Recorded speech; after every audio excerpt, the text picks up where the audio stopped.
Él nos trae la palabra en esta noche.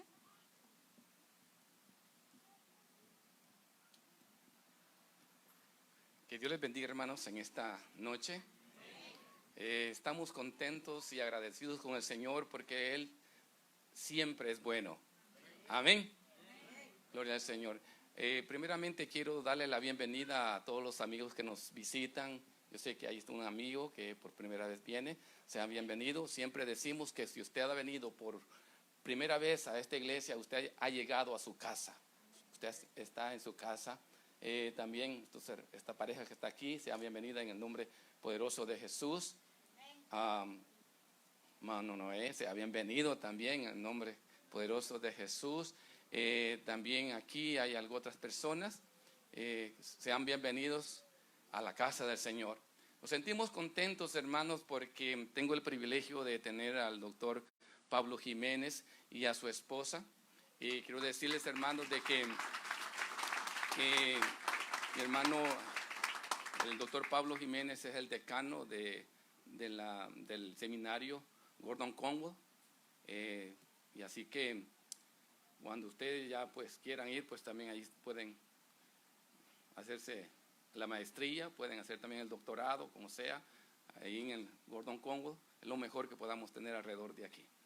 Así que me siento muy contento, muy agradecido con el Señor porque Él ha sido muy bueno y quiero darle la bienvenida y lo voy a hacer pasar porque Él nos va a llevar la palabra del Señor en esta noche. Así que le damos la bienvenida al doctor Pablo Jiménez con nosotros. Aleluya. Dios les bendiga, Dios les bendiga. Hermanos y hermanas, que el Señor les bendiga. Yo sé que es una sorpresa para muchos de ustedes que querían escuchar a su pastor, pero su pastor decidió invitarnos para estar con nosotros. Como él bien dijo, pues me acompaña mi esposa y venimos a compartir con ustedes un poco acerca de la palabra de nuestro Dios. Amén. Y yo le voy a rogar que usted busque en su Biblia el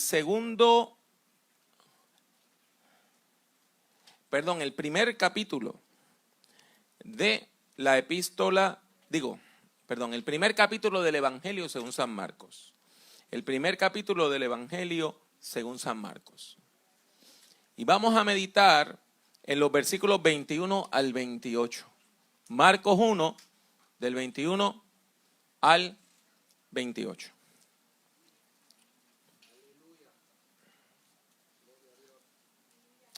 Y yo se lo voy a leer en una versión que a mí me gusta mucho, muy parecida a la que usted tiene, que se llama la Reina Valera Contemporánea. ¿Hay alguien de México aquí? ¿Hay alguien de México? ¿No hay nadie de México? Esta versión fue hecha en la Ciudad de México, la Reina Valera Contemporánea. Capítulo 1, versículos del 21 al 28. Reina Valera Contemporánea, capítulo 1, versículos 21 al 28. Y dice la palabra del Señor. Llegaron a Cafarnaúm, en su Biblia dice Capernaum. Y en cuanto llegó el día de reposo, Jesús fue a la sinagoga y se dedicó a enseñar. La gente se admiraba de sus enseñanzas porque enseñaba como corresponde a quien tiene autoridad y no como los escribas. De pronto, un hombre que tenía un espíritu impuro comenzó a gritar en la sinagoga: «Oye, Jesús de Nazaret, ¿qué tienes contra nosotros? ¿Has venido a destruirnos? Yo sé quién eres tú. Eres el Santo de Dios». Pero Jesús lo reprendió y le dijo: «Cállate y sal de ese hombre». Y el espíritu impuro sacudió al hombre con violencia y gritando con todas sus fuerzas, salió de aquel hombre. Todos quedaron muy asombrados y se preguntaban unos a otros: ¿y esto qué es? ¿Acaso es una nueva enseñanza? Con toda autoridad manda incluso a los espíritus impuros y estos lo obedecen. Y muy pronto la fama de Jesús se difundió por toda la provincia de Galilea. Y esta es palabra de Dios. Yo le voy a rogar que antes de sentarse usted cierre sus ojos y hable con Dios. Y pídale al Señor que nos hable en esta noche, a todos, incluyéndome a mí, Pídale, Señor, háblanos, Padre, háblanos, Señor. Háblanos, Señor, háblanos, Padre. Háblanos, Señor, háblanos. Señor Santo, habla a nuestros corazones, a nuestras vidas, Señor. En el nombre de Jesucristo, Señor. En el nombre de Jesús. En el nombre de Jesús. Habla a nuestras vidas, a nuestros corazones, Padre. Al corazón de cada uno, de cada cual. Mira a mi hermano y mi hermana que vinieron con una necesidad muy particular. Y necesitan que tú abras los cielos, Padre, y derrames bendición hasta que sobreabunde. Bendícenos, Padre, en el nombre de Jesucristo. En el nombre de Jesús. En el nombre de Jesús. Amén y amén. Podemos sentarnos, hermanos y hermanas.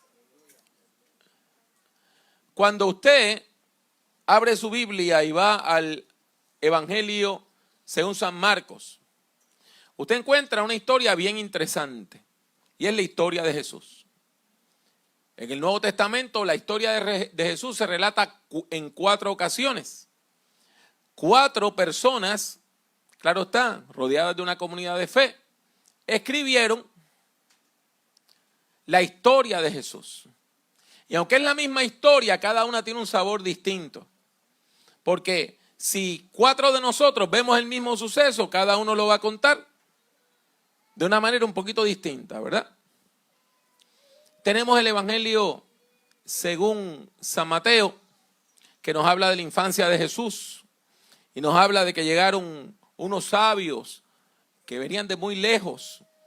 Y nos hablan de cómo el rey Herodes el Grande quería asesinar al niño. Y por ahí continúa la historia. Más adelante tenemos el Evangelio de Lucas, que comienza hablándonos de un hombre llamado Zacarías que fue al templo porque era sacerdote y tuvo una visión de ángeles diciendo que iba a ser papá. Y él dijo, no, yo estoy muy viejito para eso. Y no lo creyó. Y el ángel le dijo, bueno, porque no creíste, ahora te vas a quedar mudo hasta que nazca el niño. Y ese señor fue el papá de Juan el Bautista. Lucas más adelante es el que nos va a decir que no había lugar en el mesón cuando Jesús nació. Y ahí continúa la historia. Más adelante está el Evangelio según San Juan. Y San Juan comienza con un bolo poético, diciéndonos que en el principio era la palabra o el verbo. Y esa palabra o verbo estaba con Dios, y esa palabra o verbo era Dios. Y esa palabra, ese verbo se encarnó, se hizo uno de nosotros. Y ahí continúa la historia de Juan. Cada uno cuenta la historia de Jesús, pero cuando vamos a Marcos, Marcos tiene una perspectiva particular. Comienza diciendo principio del Evangelio de Jesucristo, el Hijo de Dios. E inmediatamente empieza a hablar de las profecías, particularmente de Isaías, y cómo Isaías había dicho que vendría un mensajero a anunciar el camino del enviado de Dios, del Mesías. Y nos dice que ese enviado era precisamente Juan el Bautista. Y que Juan predicaba en el desierto y que llamaba a la gente a bautizarse. Algo interesante, los judíos no se bautizaban. Los judíos, si cometían un pecado, sí hacían un baño ritual. Pero usted sabe quién se tenía que bautizar para hacerse judío. Los extranjeros. Si usted era extranjero, un egipcio, alguien de Chipre, un griego, un romano, se quería hacer judío, tenía que pasar por un bautismo. Y Juan el Bautista dice, ustedes los judíos están tan perdidos como los paganos. Y si los paganos se tienen que bautizar, ustedes también se tienen que bautizar para arrepentimiento. Y usted se puede imaginar el problemón que se formó.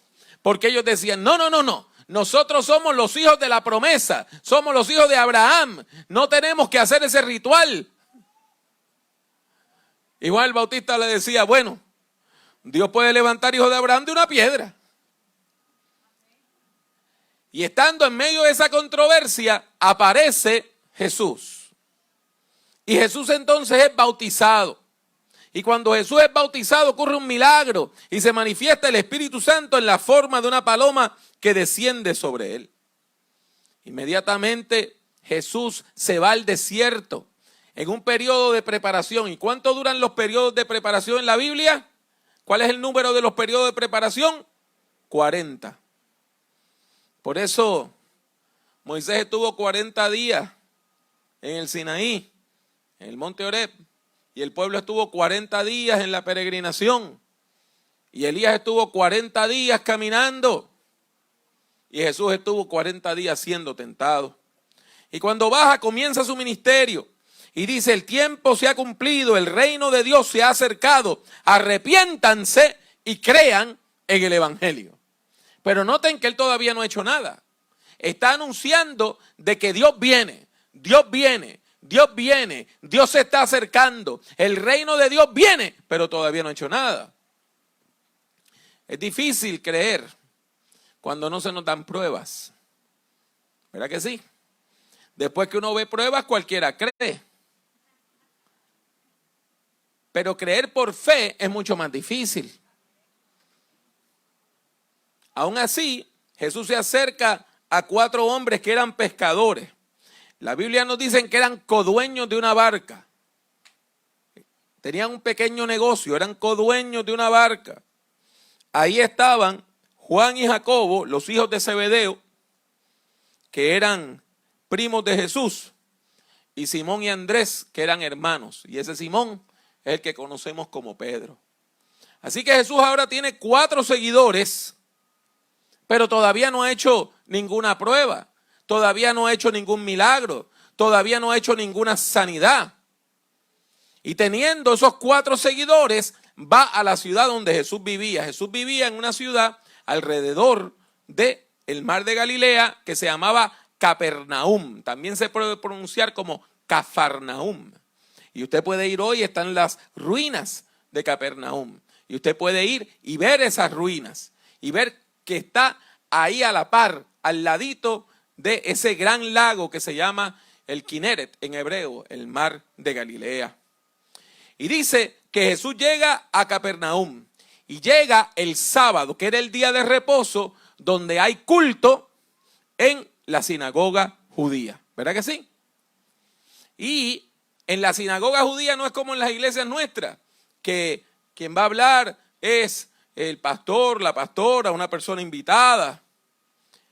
En la sinagoga se lee la Biblia y cualquier hombre mayor de 30 años de buen testimonio se puede parar y comentar la Biblia. Así que Jesús llega a la sinagoga y después de la lectura bíblica empieza a enseñar. Empieza a enseñar. Empieza a enseñar. Óigame. Y cuando la gente lo escucha, dice: espérese, este no es un predicador más. Este no es como los escribas, que son unos palabreros y hablan mucho y dicen poquito. Usted conoce gente así, ¿verdad? Gente que habla mucho y después que hablaron, ¿qué dijeron? Pues nada. Pues Jesús no era así. Jesús no era como los escribas. Él tenía algo especial, algo especial, algo especial. Y la Biblia nos dice que eso especial que tenía era autoridad. Y la palabra griega, porque el Nuevo Testamento fue escrito en griego, para autoridad es exusía. Exusía quiere decir, ex quiere decir fuera de, y usía quiere decir naturaleza. Algo que salía de su propia naturaleza, algo que salía de adentro, algo que era distinto. No era un palabrero. No era alguien diciéndole: voy a hablar de alguien que yo no conozco. Cuando él hablaba del poder de Dios, él siendo el Hijo de Dios, hablaba de su propio poder. Y por lo tanto, cuando él hablaba con autoridad. Y la gente se sacudía. Y la gente decía: esto es distinto. La gente que iba a la sinagoga no estaba acostumbrada a eso. Porque nosotros tenemos la mala costumbre de que agarramos lo que es sobrenatural y lo convertimos en algo cotidiano. ¿No me crees? ¿Cuántas veces nosotros vamos a la iglesia y pasa algo extraordinario? Y uno, pues, como si no pasara nada. Uno llega a la casa. ¿Cómo estuvo el culto? Más o menos. ¿Se convirtió alguien? 5 se convirtieron. Hermanos, si se convirtieron 5, pasó algo extraordinario. Nosotros no nos podemos acostumbrar a lo milagroso. Tenemos que cada vez que Dios hace algo, decir, wow. Mire, esa palabra es tan grande que la podemos decir al revés. ¿Y usted sabe cómo se dice wow al revés? Wow. Porque Dios está haciendo cosas maravillosas en nuestro medio. Pero cuando nos acostumbramos a lo milagroso, y cuando el culto se convierte en una costumbre, ¿sabe lo que pasa? ¿Sabe lo que pasa? Lo milagroso deja de ocurrir. Y el culto se convierte en alguito más. Y es como cuando usted va al trabajo y agarra la tarjeta y la marca, la poncha, dicen. Ok, ya estuve aquí. Y hay mucha gente que viene a la iglesia con la tarjeta en la mano, ya fui a la iglesia. Ahora me puedo ir a hacer otra cosa. Hermano, no. Nosotros no venimos a la iglesia por una costumbre. Nosotros no venimos a la iglesia por complacer a alguien. Nosotros venimos a la iglesia porque estamos a la expectativa de recibir poder de Dios para salvación.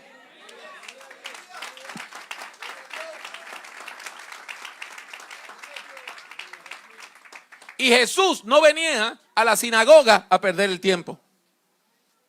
Jesús no venía a la sinagoga a decirle a la gente, tengo algunas palabras para que ustedes reflexionen. Sí, porque hay predicadores que eso es lo que les gusta. Vamos a reflexionar. Le voy a dar algunas ideas para que las medite durante la semana. Y mire, la palabra de Dios es sabrosa. Y usted tiene que masticarla y masticarla. Y un buen sermón, usted lo sigue pensando en la semana. Pero nosotros no venimos a la iglesia meramente a pensar. Nosotros no venimos a la iglesia meramente a tener una experiencia bonita. Nosotros venimos a la iglesia a experimentar ese poder, esa exusía que viene de Jesús. Usted no viene aquí a experimentar poder mío, porque con el poder de Pablo Jiménez, usted no puede ni siquiera cargar la batería de su auto. Porque yo no tengo poder. Usted no viene a la iglesia a experimentar el poder de su pastor, mi hermano David Domínguez, porque él no tiene poder. Pero él y yo venimos a la iglesia esperando que aquel que tiene poder se manifieste. Y que Jesús se manifieste. Y que el Espíritu Santo se manifieste. Y que los dones del Espíritu Santo se manifiesten. Y que Dios se pasee. Cuando nosotros ya no estamos acostumbrados a esperar que Dios esté en el culto, nos acostumbramos a que lo malo esté en el medio del culto. Y que venga la persona con el problema y cuando salga del culto, el problema esté igualito. Y viene la persona que está en pecado y cuando se va del culto, ¿sabe cómo sale? Igualita. Y viene la persona triste y sale triste. Y viene la persona cargada y sale cargada. Porque hay iglesias, hay grupos religiosos donde si pasara algo extraordinario, la gente se sorprendería. ¿No me cree? Vamos al capítulo 1, versículo 23, a ver si usted entiende que ahí hay algo extraño.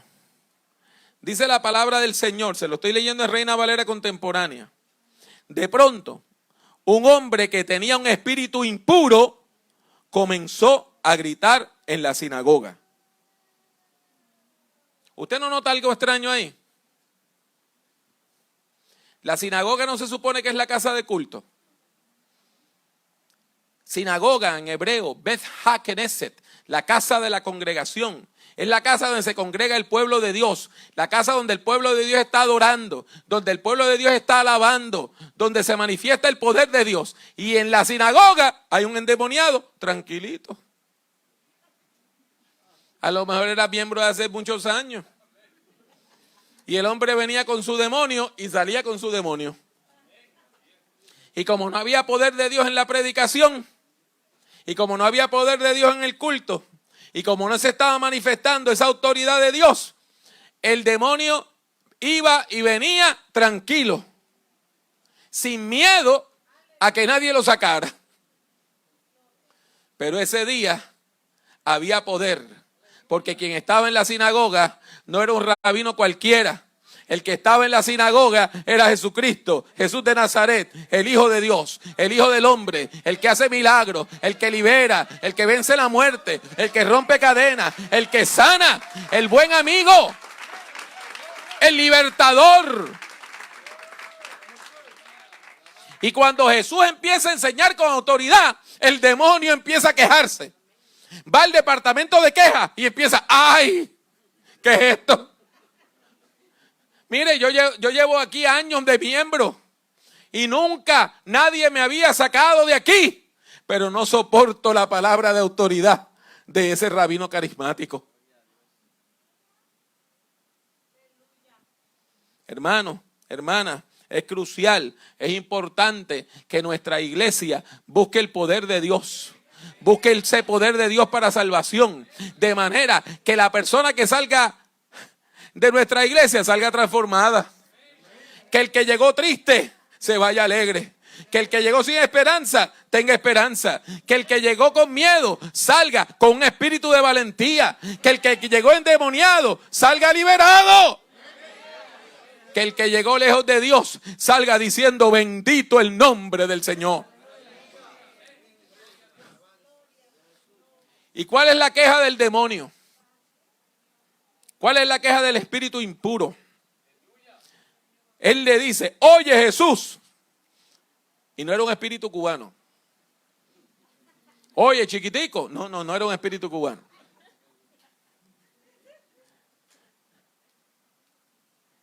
Le dice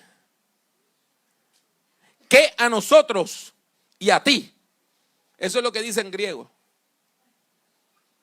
Ti, gemín, kaisoi.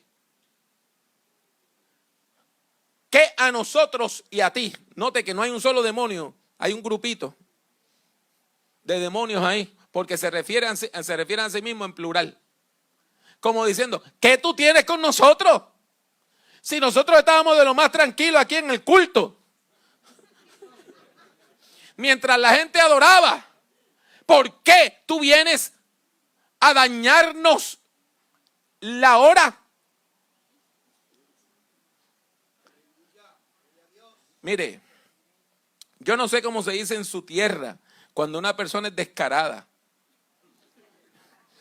Pero en Puerto Rico, cuando una persona es descarada y dice las cosas malas y se queda tranquilo, decimos dos cosas.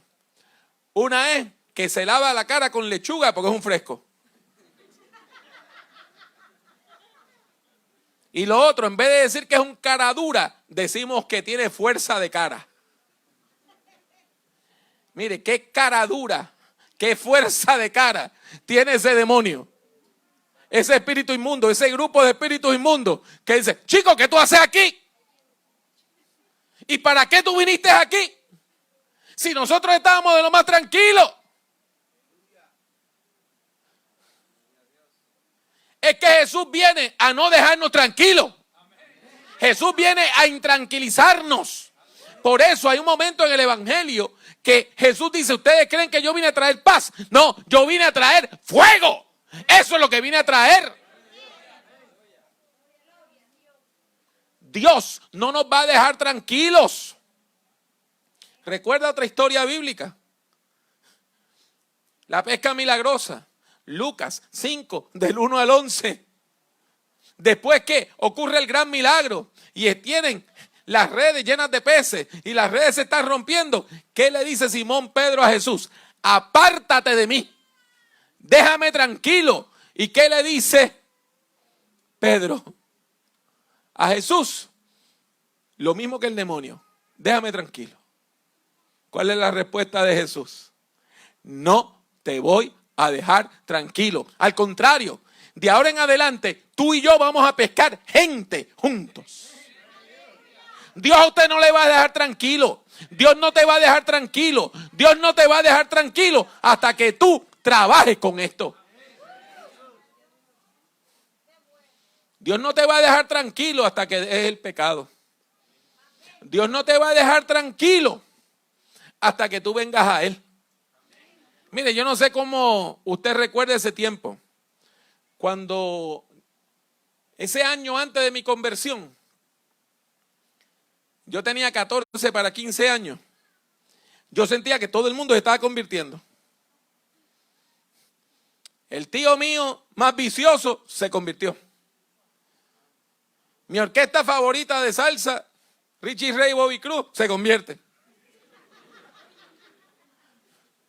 Hermano, como que se estaba convirtiendo todo el mundo. Y dice, ¿qué pasa? Ahora todo el mundo se va a meter evangélico. Y yo sentía que Dios me estaba persiguiendo. Y no estaba loco, es que Dios me estaba persiguiendo. Y usted tiene que saber que Dios le va a perseguir hasta que usted venga a su presencia. Mira, hermano, usted no está aquí porque su esposa le dice, si no vienes a la iglesia conmigo, me pongo brava.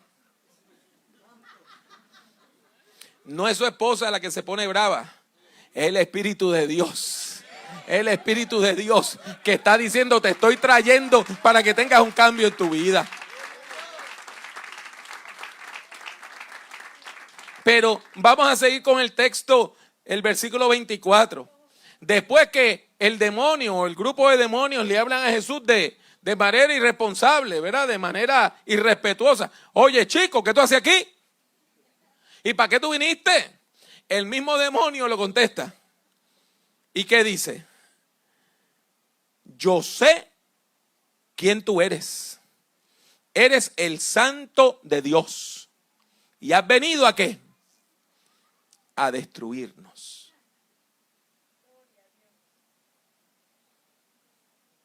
Yo sé que esto ahora mismo no sería políticamente correcto, ¿verdad? ¿Cómo es que Jesús viene a destruir algo? Mire, Jesús viene a destruir lo malo. Jesús viene a romper lo malo. Jesús viene a quebrantar lo malo. A eso es que Jesús viene. A eso es que Jesús viene. Jesús viene a agarrar lo malo y a romperlo. A donde estaba el vicio, poner virtud. A donde estaba la maldad, poner la palabra hermosa. A donde estaba el odio, poner el amor. Jesús viene a cambiarnos. Jesús viene a destruir las obras del diablo. ¿Y sabe qué? En teología los diablitos sacaron A. Si le hubiésemos dado un examen de teología, ¿a qué vino Jesús? Los diablitos decían, vino a deshacer las obras del diablo. Por lo tanto, nosotros tenemos que irnos. Porque Él viene a sacarnos de la vida de la gente. Para que la gente salga de una vida de pecado y de maldad y acceda a una vida de gozo, de amor, de paz, de presencia de Dios.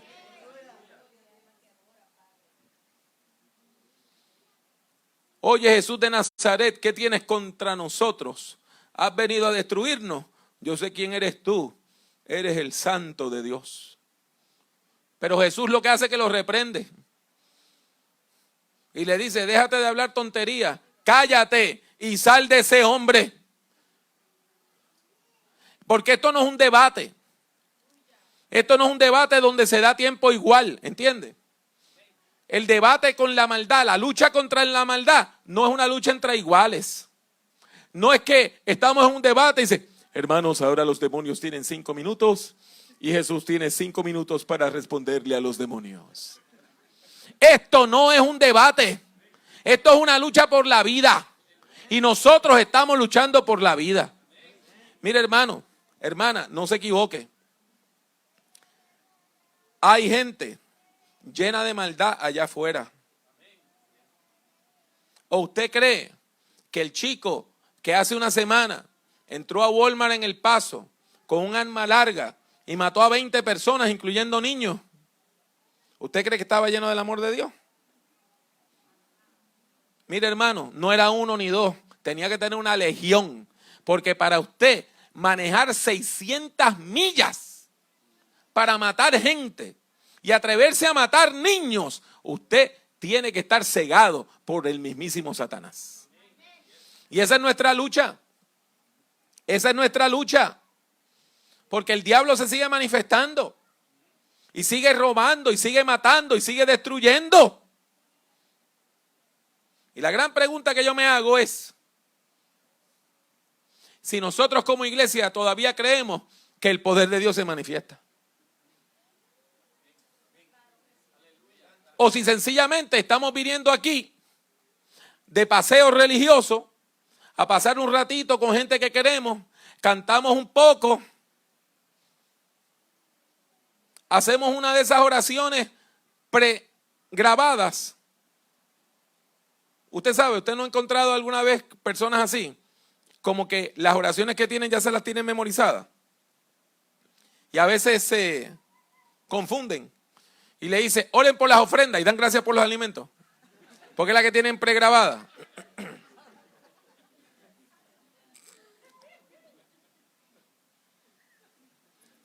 Pues mire, yo le voy a decir esto con mucho amor. Yo no vengo a la iglesia para sentirme bien. Yo no vengo a la iglesia con un down para que me den un up. Yo no vengo a la iglesia a que me den un poquito de ánimo. Yo no vengo a la iglesia para que me den motivación. Porque usted sabe que hay iglesias que todo es por motivación. Tú puedes, tú puedes, tú puedes. Mire, yo no puedo a menos que el Espíritu Santo esté conmigo. Cuando el Espíritu Santo está conmigo y me capacita, yo puedo en el nombre del Señor. Pues mire, hermano, hermana, yo vengo a la iglesia porque yo necesito algo. Yo necesito que Dios se manifieste. Yo necesito que la gracia de Dios me toque. Yo necesito que Dios me hable. Yo necesito que el poder de Dios toque mi vida. Yo necesito que el Señor me sacuda.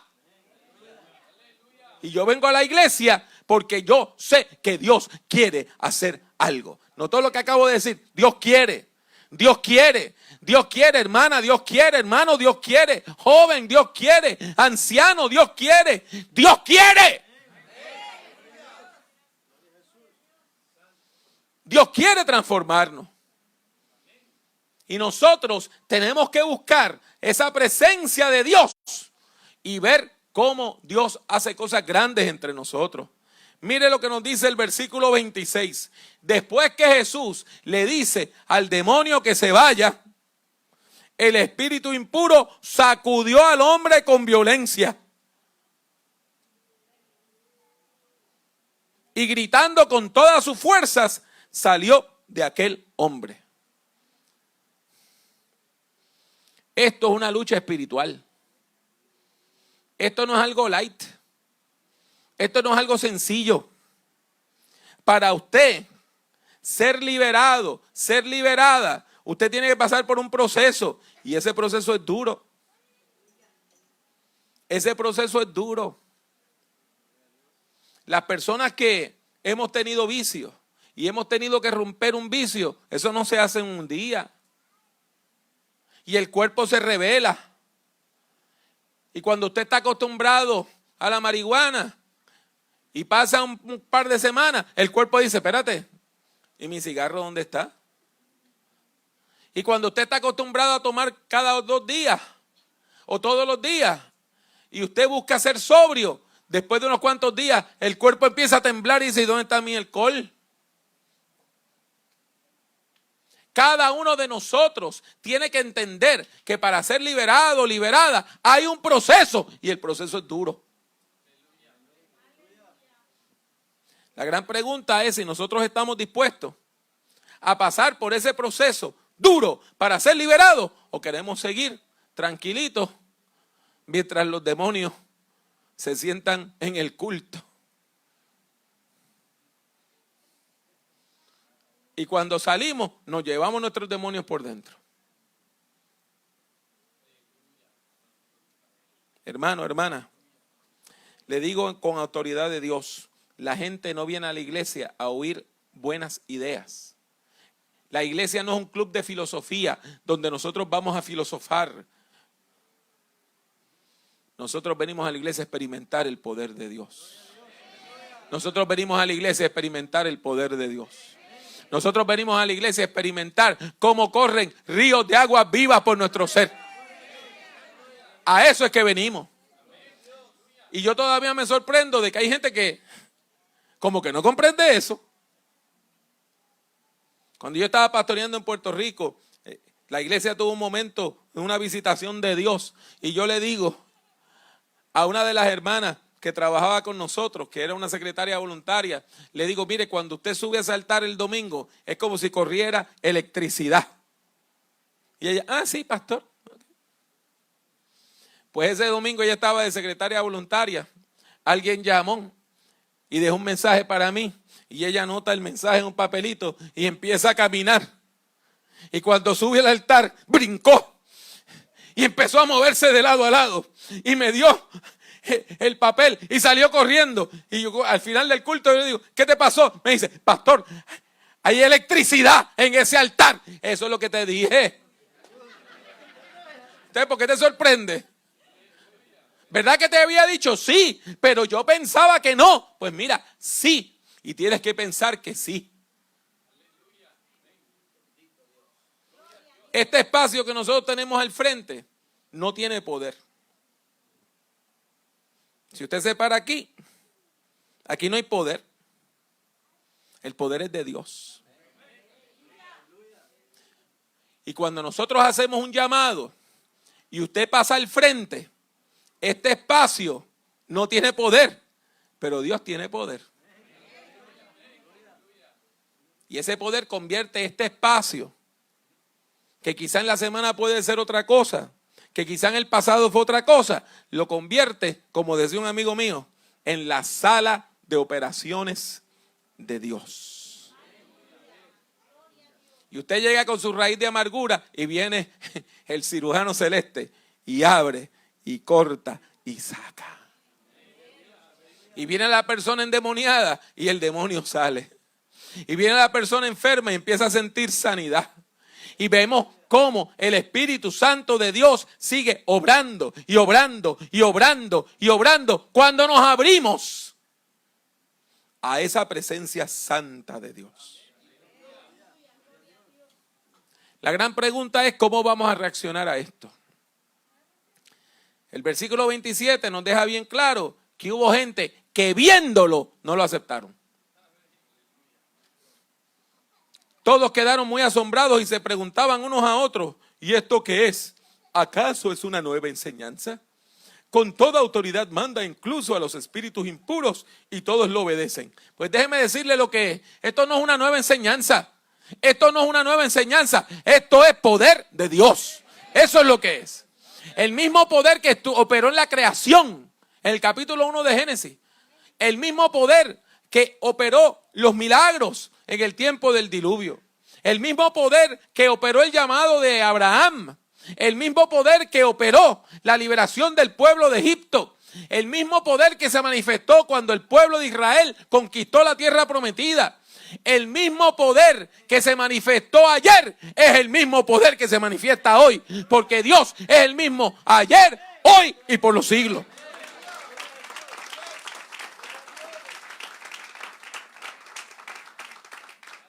Por lo tanto, mis hermanos y mis hermanas, yo quiero recalcarles esto.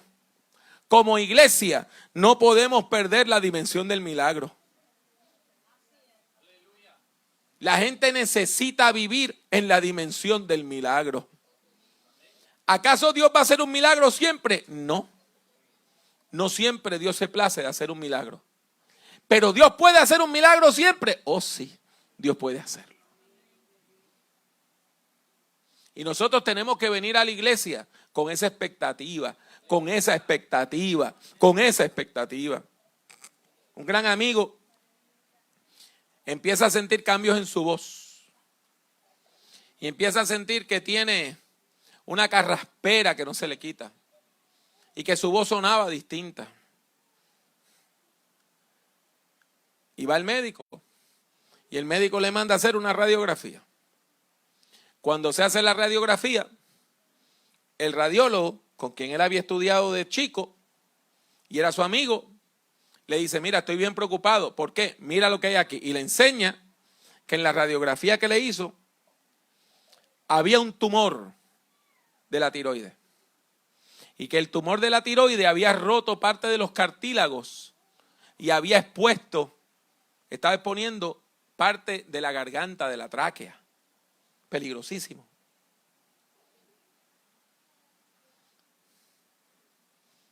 Y él le dice, pues hay que operarte, hay que sacarte la tiroides, hay que buscar la manera de reparar eso. No puedes tomar cosas muy frías, no puedes tomar cosas muy calientes, no puedes tomar café, porque hay una fisura. Y el café no solamente se estaba yendo para el estómago, también estaba saliendo por esa parte que estaba rota. Y él viene a hablar conmigo, que yo en aquel momento era su pastor. ¿Y sabe lo que nosotros hicimos? Lo único que podemos hacer es rogar ante aquel que tiene poder. Y les repito, no siempre Dios sana. A veces rogamos y rogamos y rogamos y rogamos. ¿Y sabe lo que Dios nos dice? Lo que le dijo al apóstol Pablo: bástate mi gracia, porque mi poder en la debilidad se perfecciona. Pero en esa ocasión a Dios le plació hacer un milagro. A la semana, en preparación para la cita con el cirujano, le hacen otra radiografía. Y cuando el radiólogo pone esta aquí y esta acá, es evidente que es la misma persona. Es evidente que es el mismo rostro, el mismo cuello, la misma estructura ósea. Pero ¿qué pasa? El tumor que estaba aquí no está aquí. Y lo que estaba roto aquí está sano acá. Y mi amigo, que había sentido que el Señor lo había sanado y que había ido con gozo y con alegría, le dice al radiólogo: ¿y cómo tú explicas eso? ¿Cómo tú explicas eso? Y sabe, el radiólogo le dio el frío olímpico y no se atrevió a usar la palabra que empieza con M, que es milagro. ¿Y sabe lo que le dijo? Lo único que yo te puedo decir es que lo que estaba aquí ya no está aquí. No me pregunte cómo, pero lo que estaba aquí ya no está aquí. Pues mire, eso es lo que pasa cuando usted se abre al poder de Dios. El demonio que estaba allí ya no está allí. Y la enfermedad que estaba allí ya no está allí. Y el vicio que estaba allí ya no está allí. ¿Por qué? Porque la autoridad y el poder de Dios llegaron.